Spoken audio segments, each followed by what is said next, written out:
Hi all, welcome to മെൻഡോ family. അപ്പോൾ ഇന്ന് നമ്മുടെ കൂടെയുള്ളത് ജിൻഷയാണ്. ജിൻഷ ഇപ്പോൾ ഈ കഴിഞ്ഞ JEE 2025 മെയിൻസ് ക്വാളിഫൈ ചെയ്തിട്ടുള്ള ആളാണ്. അതുപോലെ തന്നെ കീം എൻട്രൻസ് എക്സാമിൽ 96.7% സ്കോർ ചെയ്തിട്ടുള്ള ആളാണ്. അതുകൂടാതെ നമ്മുടെ മെൻറ്ററിലെ ഒരു സ്റ്റുഡൻ്റ് ആയിരുന്നു. അപ്പോൾ ഇന്ന് നമുക്ക് ജിൻഷയുടെ വിശേഷങ്ങളും കാര്യങ്ങളൊക്കെ ചോദിച്ചറിയാം. സോ ഹായ് ജിൻഷ, എന്തൊക്കെയുണ്ട് വിശേഷം? അൽഹംദുലില്ലാഹ്, സുഖം. ജിൻഷ ഇപ്പോൾ എന്താ ചെയ്യുന്നത്? ഞാൻ ഇപ്പോൾ IIT മദ്രാസിൻ്റെ ഒരു ഓൺലൈൻ ഡിഗ്രി ചെയ്തുകൊണ്ടിരിക്കുന്നുണ്ട്. പിന്നെ കുസാറ്റ് ഫസ്റ്റ് അലോട്ട്മെൻറ്റ് വന്ന് കിട്ടിയിട്ടുണ്ട്. പിന്നെ കീം റാങ്ക് ലിസ്റ്റ് എക്സ്പെക്ട് ചെയ്തുകൊണ്ടിരിക്കുകയാണ്, വെയിറ്റ് ചെയ്തിരിക്കുകയാണ്. ഓക്കെ. അപ്പോൾ ജിൻഷ മെൻറ്ററിൽ ഏത് ബാച്ചായിരുന്നു? ഞാൻ 2023-24 ബാച്ചായിരുന്നു. ഞങ്ങളുടെ തൊട്ട് ശേഷമുള്ള ബാച്ചായിരുന്നു അല്ലേ? ഓക്കെ. അപ്പോൾ ജിൻഷ, നമ്മുടെ ഈ ഒരു നാട്ടിൽ ഇപ്പോൾ നമ്മുടെ അടുത്തൊക്കെ ഇപ്പോൾ മമ്പാട് ആയിക്കോട്ടെ, അല്ലെങ്കിൽ വണ്ടൂർ, എടവണ്ണ, കുണ്ടുതോട്, അപ്പോൾ ഈ ഒരു ഏരിയയിലൊക്കെ ഒരുപാട് കുട്ടികളുണ്ട്. ഇപ്പോൾ +1 +2 ബോർഡ് എക്സാമിലൊക്കെ നല്ല മാർക്ക് തന്നെ സ്കോർ ചെയ്തിട്ടുള്ള കുട്ടികളുണ്ട്. പക്ഷേ ഇവരിൽ ഇപ്പോൾ ഈ ഒരു എൻട്രൻസ് ഫീൽഡിലോട്ട് അല്ലെങ്കിൽ എൻട്രൻസ് എക്സാമിലോട്ട് വരുമ്പോൾ അത്ര തന്നെ പെർഫോം ചെയ്യാൻ പറ്റുന്നില്ല, അതായത് അത്രയും സ്കോർ ചെയ്യാൻ പറ്റുന്നില്ല. അപ്പോൾ എന്തായിരിക്കും ഇതിനുള്ളൊരു റീസൺ ജിൻഷയ്ക്ക് തോന്നുന്നത്? ഞാൻ മനസ്സിലാക്കിയെടുത്തോളം ഇപ്പോൾ നമ്മുടെ വേൾഡ് പറഞ്ഞാൽ ഭയങ്കര കോമ്പറ്റീറ്റീവായി മാറിക്കൊണ്ടിരിക്കുകയാണ്. അപ്പോൾ ആദ്യം എന്നൊക്കെ പറഞ്ഞാൽ വളരെ കുറച്ച് പേര് ഈ ഒരു ഫീൽഡിലേക്ക് എൻ്റർ ചെയ്യുന്നിട്ടുള്ളൂ. അപ്പോൾ അവർക്കത് കിട്ടാനുള്ള ചാൻസ് എന്ന് പറഞ്ഞാൽ വളരെ കൂടുതലായിരിക്കും.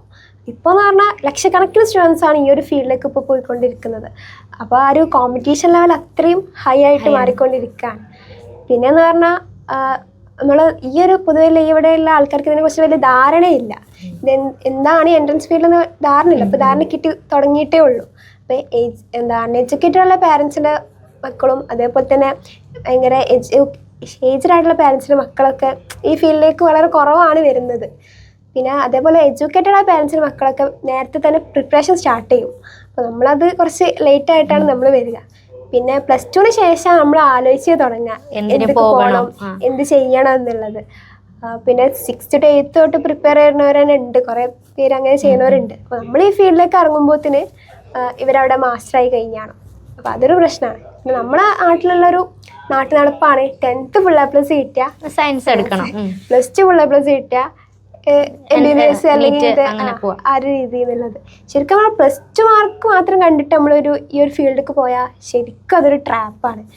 കാരണം +2 മാർക്കല്ല നമുക്ക് വേണ്ടത്, അല്ലെങ്കിൽ ഒരു +2 ഫുൾ A+ അല്ല നമുക്ക് വേണ്ടത്. നമുക്ക് വേണ്ടത് കോൺസെപ്റ്റ്സ് ആണ്. കോൺസെപ്റ്റുള്ള ഒരാൾ ഈ ഒരു ഫീൽഡിലേക്ക് പോകുകയാണെന്നുണ്ടെങ്കിൽ അത്ര വലിയ പ്രശ്നം ഉണ്ടാവില്ല. ഒരിക്കലും നമ്മുടെ +2 മാർക്ക് നമ്മളെ എയിമിനെ ഡിസൈഡ് ചെയ്യരുത്. അതായത് ഇപ്പോൾ +2 ഇത്ര മാർക്ക് ഉണ്ട് അപ്പോൾ ഇന്ന ഫീൽഡ്, അല്ലെങ്കിൽ +2 മാർക്ക് കുറവാണ് അപ്പോൾ ഇന്ന ഫീൽഡ്, അങ്ങനെ വിചാരിക്കരുത്. നമ്മൾ നേരത്തെ നമ്മുടെ കപ്പാസിറ്റി അറിഞ്ഞിട്ട് അതിന് വേണ്ടിയിട്ടുള്ള ഒരു പ്രിപ്പറേഷൻ നമ്മൾ നേരത്തെ സ്റ്റാർട്ട് ചെയ്യണം. പിന്നെന്ന് പറഞ്ഞാൽ ബേസാണ് നമ്മുടെ ഏറ്റവും ഇതിലൊരു ഇമ്പോർട്ടൻ്റ് ആയിട്ടുള്ള കാര്യം എന്ന് പറഞ്ഞാൽ നമ്മൾ ബേസ് ഉണ്ടാക്കിയെടുക്കുക. ഇപ്പം റിപ്പീറ്റ് ഇപ്പോൾ +1 +2 ഒക്കെ കഴിഞ്ഞിട്ട് നമ്മൾ റിപ്പീറ്റിന് പോകാമെന്നുണ്ടെങ്കിലും ഒരു 8 മാസം, അല്ലെങ്കിൽ ഇപ്പോൾ ജെയുടെ കാര്യം എന്നൊക്കെ പറഞ്ഞാൽ ആകെ ഒരു 6 മാസം നമുക്ക് കിട്ടുള്ളൂ. അപ്പോൾ ഈ 6 മാസത്തിനുള്ളിൽ നമ്മൾ ബേസ് ഉണ്ടാക്കാന്ന് പറഞ്ഞാൽ നമുക്ക് അതിൻ്റെ മേലേക്ക് കെട്ടിപ്പടുക്കാൻ നമുക്ക് ടൈം കിട്ടൂല. അപ്പം നമ്മൾ ബേസും കൊണ്ടാണ് പോകണമെന്നുണ്ടെങ്കിൽ നമുക്ക് പടിപടിയായി അതിന് മേലേക്ക് കെട്ടിപ്പടുക്കാൻ കഴിയും. പിന്നെ ഈ ഒരു ബേസ് കമ്മി കാരണമാണെന്ന് തോന്നുന്നത് എനിക്ക് സൂപ്പർ റിപ്പീറ്റേഴ്സും റിപ്പീറ്റേഴ്സൊക്കെ വർദ്ധിക്കാനുള്ള കാരണം.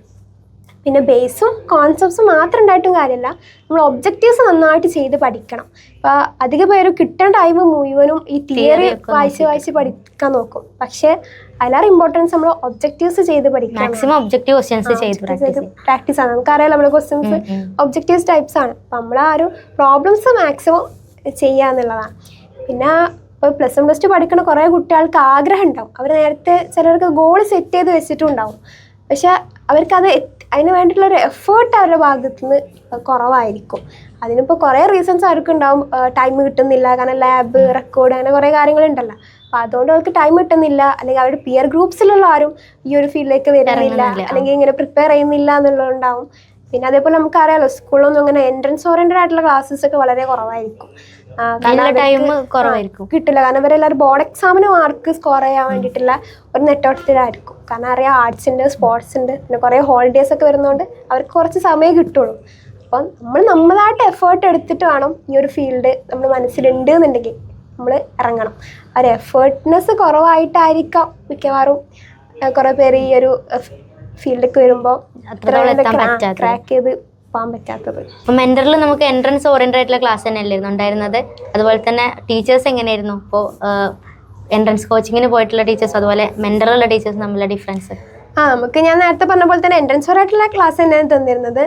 ഞാൻ പറഞ്ഞ 30 മിനിറ്റ്സ് കഴിഞ്ഞിട്ടും അല്ലെങ്കിൽ ക്ലാസ് തുടങ്ങുന്ന 30 മിനിറ്റ്സ് ഒക്കെ ക്ലാസ് പ്രൊവൈഡ് ചെയ്തതെന്ന്. പിന്നെ അധിക ടീച്ചേഴ്സും ഒന്നെങ്കിൽ ചാപ്റ്റർ കഴിഞ്ഞിട്ട് എൻട്രൻസിന് കാര്യങ്ങളായിട്ട് ലിസ്റ്റ് ഔട്ട് ചെയ്തിട്ട് ഞങ്ങൾക്ക് ബേസിക് കാര്യങ്ങളൊക്കെ ചെയ്തിരുന്നു. അതേപോലെ തന്നെ ചില ടീച്ചേഴ്സ് ചാപ്റ്ററിൻ്റെ കൂടെ തന്നെ എഴുതുന്നു. പിന്നെ അധിക ടീച്ചേഴ്സും ഈ MCQs പോലത്തെ ക്വസ്റ്റ്യൻസ് കുറെ ഞങ്ങളെ കൊണ്ട് പ്രാക്ടീസ് ചെയ്യുന്നു. ഇപ്പോൾ ഇൻക്രീസിങ് ഓർഡർ, അതുപോലെ ഡിക്രീസിങ് ഓർഡർ, അങ്ങനത്തെ കുറേ ക്വസ്റ്റ്യൻസ് ഒക്കെ ഞങ്ങൾ കൊണ്ട് നല്ലപോലെ പ്രാക്ടീസ് ചെയ്യിപ്പിച്ചത്.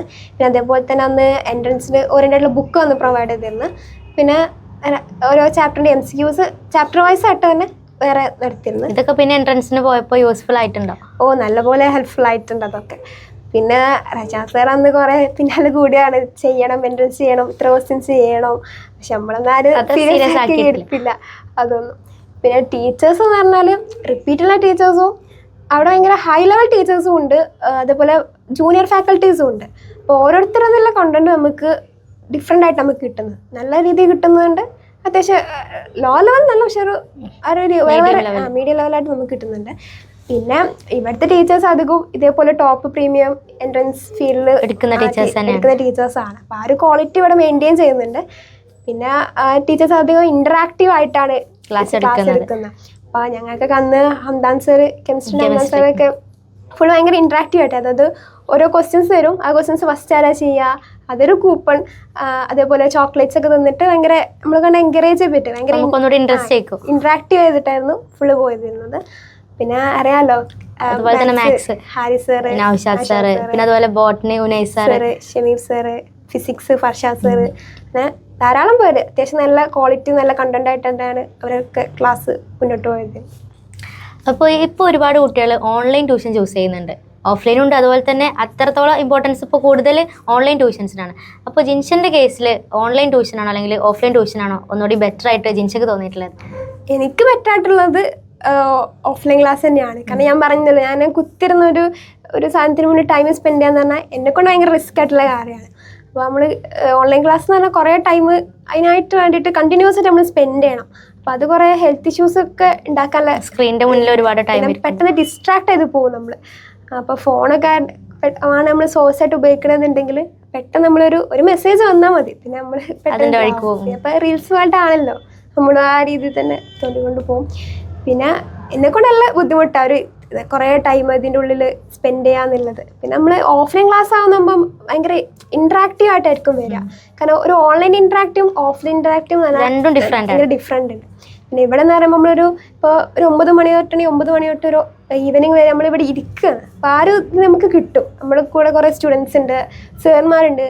അപ്പോൾ ആ ഒരു എഫക്റ്റ് എന്ന് പറഞ്ഞാൽ വേറെ തന്നെയാണ്. അത് ഒരിക്കലും ഓൺലൈനിൽ നമുക്ക് ആ ഒരു എഫക്റ്റ് നമുക്ക് കിട്ടില്ല. കാരണം അത്ര ടൈം നമുക്ക് ഇരിക്കാൻ കഴിയൂല ആ ഒരു സമയം എന്ന് പറഞ്ഞാൽ. പിന്നെ നമ്മൾ ഒറ്റയ്ക്ക് ഇരിക്കാന്ന് പറയുമ്പം നമുക്കതൊരു എന്താ പറയുക, ഒരു പ്രചോദനം നമുക്കവിടെ വരുന്നില്ലല്ലോ. അത് നമ്മൾ കുറേ സ്റ്റുഡൻസ്, നമ്മളിപ്പം കുറേ സ്റ്റുഡൻസ് ഇന്ന് പഠിക്കുന്ന കാണുമ്പം നമുക്കൊരിത് വരും, നമ്മൾ പഠിക്കണമല്ലോ ആ എന്നുള്ളൊരു ചിന്ത വരും. അപ്പോൾ എൻ്റെ കേസിൽ എനിക്ക് എന്തായാലും ഓഫ്ലൈൻ ക്ലാസ് നടക്കും. ഓൺലൈൻ ക്ലാസ് എനിക്ക് അത്ര വലിയ എഫക്റ്റീവായിട്ട് തോന്നുന്നില്ല. പിന്നെ ഇപ്പോൾ റിപ്പീറ്റിനൊക്കെ പോയിട്ട് ഓൺലൈൻ ക്ലാസ് കേൾക്കുന്നവരുണ്ടാവും, ചിലർക്ക് അത് ആപ്റ്റായിട്ടുള്ളവരുണ്ടാകാം. പക്ഷേ അതേപോലെ നമുക്ക് കുറേ ഹെൽത്ത് ഇഷ്യൂസ് കുറേ വരും ഈ ഒരു ബെസ്റ്റ്. ഓക്കെ, അപ്പോൾ +2 ശേഷം ഏതെങ്കിലും കോഴ്സ് ചെയ്തിരുന്നു, എൻട്രൻസ് കോഴ്സ് ചെയ്തിരുന്നു? ഞാൻ മെൻ്ററിൽ തന്നെ ക്രാഷ് കോഴ്സ് ചെയ്തിരുന്നു. അത് ശരിക്കും പറഞ്ഞാൽ നല്ല ഹെൽപ്ഫുൾ ആയിരുന്നു. കാരണം അന്ന് ഞങ്ങൾക്ക് ഇപ്പോൾ ഒരു ദിവസം 3 ചാപ്റ്ററൊക്കെ ഞങ്ങൾക്ക് എടുത്തു വന്നു. ക്രാഷ് ആണല്ലോ, 1 മന്ത് പ്രോഗ്രാം ആയിരുന്നു. അപ്പോൾ അത് പിന്നെ പിറ്റേ ദിവസം അതിൻ്റെ എക്സാം ഉണ്ടാവും ആ ചാപ്റ്റേഴ്സിൻ്റെ തന്നെ. അപ്പോൾ എങ്ങനെയായാലും നമുക്ക് ആ ചാപ്റ്റേഴ്സ് നമുക്ക് കിട്ടും. കുറേ ക്വസ്റ്റ്യൻസ് നമ്മൾ പ്രാക്ടീസ് ആവും. പിന്നെ ഞങ്ങളും അന്ന് എല്ലാവരും കമ്പൈൻ സ്റ്റഡി ഒക്കെ കുറേ പഠിച്ചിരുന്നു. കാരണം ക്ലാസ് കഴിഞ്ഞിട്ട് പിന്നെ ഇരുന്നിട്ട് പഠിക്കും. അല്ലാന്നുണ്ടെങ്കിൽ ഇപ്പം എന്തെങ്കിലും ലീവൊക്കെ ഉണ്ടായിരുന്നെങ്കിൽ എല്ലാവരും കൂടി ഇരുന്നിട്ട് മെൻ്ററിൽ തന്നെ വന്നിരുന്നിട്ട് ഞങ്ങൾ പ്രിപ്പയർ ചെയ്തിരുന്നു. എക്സാംസ് കാര്യങ്ങളൊക്കെ നല്ലപോലെ ഹെൽപ്ഫുള്ളായി. പെട്ടെന്ന് ട്രാക്ക് കയറാൻ പറ്റി അതുകൊണ്ട്. കാരണം ബേസ് കിട്ടിയതുകൊണ്ട് നമുക്ക് പെട്ടെന്ന് ട്രാക്ക് കയറാൻ പറ്റി. ഇപ്പോൾ എൻട്രൻസിനൊക്കെ പോകുമ്പോൾ ഒരു 3 മാസമൊക്കെ എടുക്കും മിനിമം നമ്മുടെ ട്രാക്ക് കയറി കിട്ടാൻ. അപ്പോൾ അത് പെട്ടെന്ന് കയറി എനിക്ക് വലിയ വിഷയമൊന്നുമില്ല. കാരണം അവിടെ ക്ലാസ് എടുക്കുമ്പോൾ നമുക്ക് ഇങ്ങനെ കത്തും, ഇതവിടെ പഠിച്ചാണല്ലോ, ഇതാണല്ലോ എന്നുള്ള ആ ഒരു ഇത് നമുക്ക് കിട്ടിയിരുന്നു. പിന്നെ അതേപോലെ ട്രിക്കും കുറേ കോഡ്സും വെച്ചിട്ടാണ് ഇവിടെ പഠിച്ചിരുന്നത്. ഞാൻ എൻട്രൻസിന് അടുത്ത് അധികം കോൺസെപ്റ്റിലാണ് പഠിപ്പിച്ചിരുന്നത്. ഇവിടെ എന്ന് പറഞ്ഞാൽ ട്രിക്കും കോഡും. അപ്പം നമുക്ക് ഒരു ക്വസ്റ്റ്യൻ കാണുമ്പോൾ പെട്ടെന്ന് ആ ട്രിക്ക് നമുക്ക് കത്തും, അല്ലെങ്കിൽ ആ കോഡ് പെട്ടെന്ന് കത്തും. ഇപ്പോഴും ആ ഓരോ ക്വസ്റ്റ്യൻസ് ആകുമ്പോൾ അതങ്ങനെ ചെയ്യാലോ, ഇതിങ്ങനെ ചെയ്യാലോ എന്നുള്ള ഓരോ കാര്യങ്ങൾ നമുക്ക് പെട്ടെന്ന് കിട്ടും. അതുകൊണ്ട് അത് നല്ലപോലെ ഹെൽപ്ഫുൾ ആയിരുന്നു. ഈ ക്രാഷ് കോഴ്സ് ചെയ്തോണ്ടിരുന്ന ടൈമിൽ എന്തെങ്കിലും റാങ്ക് ഒക്കെ കിട്ടിയിട്ടുണ്ടായിരുന്നു? എനിക്കന്ന് എന്താ പ്ലസ് ടു കഴിഞ്ഞ ഉടനെ ചെയ്തതിൽ എനിക്ക് കുസാറ്റിൽ ബിവോക് ഡാറ്റ അനലിറ്റിക്സിന് 87 ആയിരുന്നു റാങ്ക്. പിന്നെ അതേപോലെ ബിടെക്കിനാണ് എനിക്ക് 7K റാങ്ക് ഉണ്ടായിരുന്നു. അന്ന് CS ബ്രാഞ്ചിന് 6K വരെ കുസാറ്റിൽ കഴിഞ്ഞ പോലെ കയറിയിട്ടുണ്ട്. ഒന്നുകൂടെ ഒന്ന് പ്രിപ്പയർ ചെയ്തിരുന്നെങ്കിൽ അത് കയറി കിട്ടുമായിരുന്നു. പിന്നെ കീമിലും 85% ഉണ്ടായിരുന്നു, സ്കോർ ചെയ്തിട്ടുണ്ട്. ഓക്കെ.